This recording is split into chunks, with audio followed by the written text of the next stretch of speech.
Yo, what's going on, guys? So in this section, I want to talk to you about the power of fair. And the first thing I want to start out with you is that there is no such thing as fair, especially in negotiations. So you always want to be careful when people use this word against you. And so what do I mean by this exactly? Well, I'm going to share a story with you on how you can understand this a little bit more better.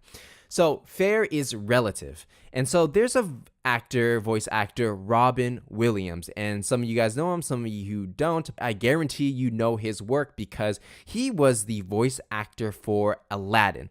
Now, Robin Williams at the time, he charged a lot of money as a voice actor to do a movie. And the amount would actually be millions, in fact. But when he was talking to Disney and creating this movie, he said he wanted to do something for the kids.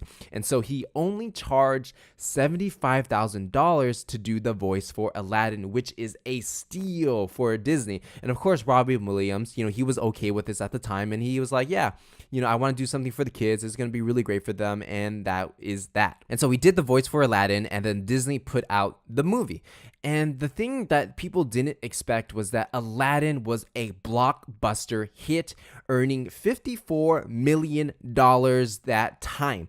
And that was a huge movie for a Disney animated movie for that time period. And so what happened was that Robin Williams became angry. He said that being paid $75,000 was super unfair because of how successful the movie was. He felt like he deserved more and complained. And so Disney didn't want to have that toxic residue and didn't want to have a reputation for ripping off their voice actors even if they agreed to a certain price. And so they allegedly gave Robin Williams a Picasso painting worth over $1 million. And so that example, Robin Williams only started complaining when Aladdin became a blockbuster hit. Had Aladdin had not been a blockbuster hit and just became a flop, he would probably been okay with that $75,000.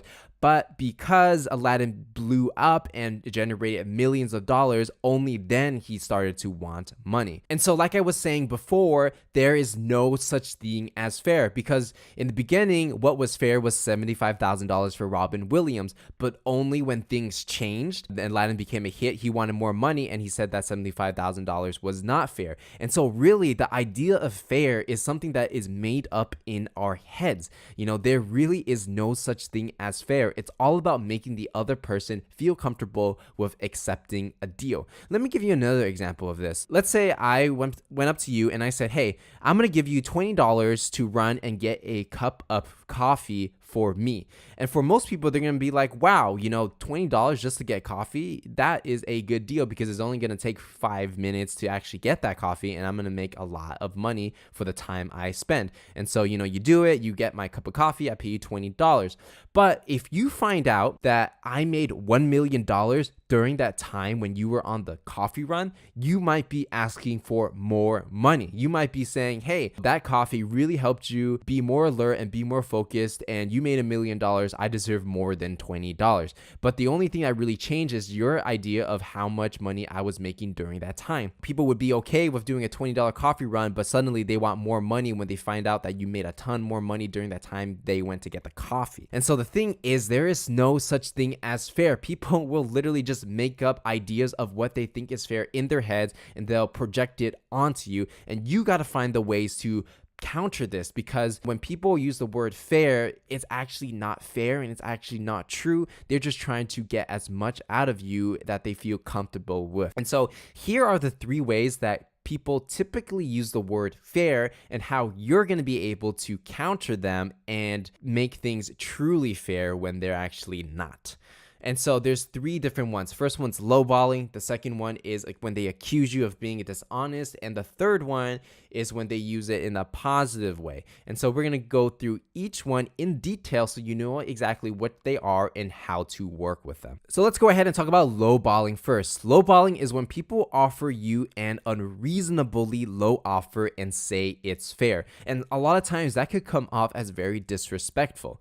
And so what you want to think about is that when they're lowballing you, when anybody is lowballing you, you want to think of it from their perspective. So in their heads, they actually might think it's fair. They might be lowballing you from your perspective, but they might be actually thinking, wow, this is a pretty good offer that I'll start with. And you actually might be offended, but in their heads, it all makes sense. And so when this happens, what you want to do is that you want to first empathize that when someone's lowballing you, you either realize that they're doing it on purpose to get a fair deal, or they actually might just be doing it on accident and offending you on accident and actually believe that it's a fair deal. And so what you want to do is you want to show them another perspective on how what your price you want to offer is a fair deal, and you want to rebalance the conversation. And so the key word here is rebalance. When somebody goes low, you want to rebalance it and explain with empathy why they should be looking at price from a different perspective so that their offer goes up and it makes more sense for both sides. The second way people are using fair is when they accuse you of being dishonest. So let's say they gave you an offer and you came with a counter offer that was really low, and they say something like, hey, we gave you a fair offer, and they give you like a grumpy, angry face. And that's kind of hard to deal with because they're making you feel like that maybe your offer was too high when it wasn't. So your response to counter that is to simply say, it seems like you're ready to provide evidence to support your offer, and just pause right there. And so what you're doing when you're saying that is, if somebody's calling you out for being unfair, you're basically putting them in a situation where you're saying, okay, prove it, right? And of course, you don't want to be so blunt, and you want to say it like, hey, it seems like you're ready to provide evidence to support that offer.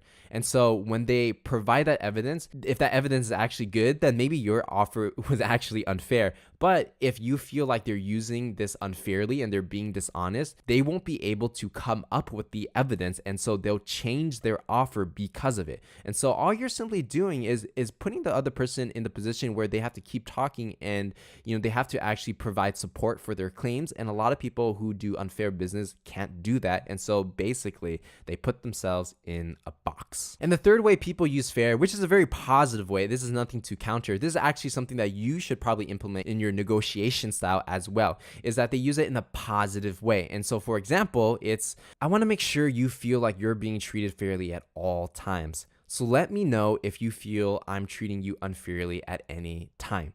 And so by doing this, what you're doing, or what the other person is doing, is they're creating a situation where it creates an open dialogue for anybody to call out anytime they're feeling unfair. And by doing this with your counterpart, by making them feel comfortable, you're building that empathy and you're building that trust. And in the end, you're probably going to be able to get a better deal versus if you were just being dishonest with the use of fair. And so you want to make sure everybody's feeling comfortable, and you're essentially being honest, and you're coming from a very empathetic approach. And this is the way I recommend using the word fair, because it really does make sense on both sides. And so when you deal with someone who is actually using words like this and they're making you feel comfortable, you could probably work out a very good deal in the end. And so those are the three ways people use fair. And of course, you want to be a positive and honest and empathetic as much as you can, and you want to find ways to counter people who are not. And so that's everything we got on how people use fair and what fair is. Just know that fair is relative. There's no such thing as fair. And with that, you have the tools to protect yourself when people are being unfair to you.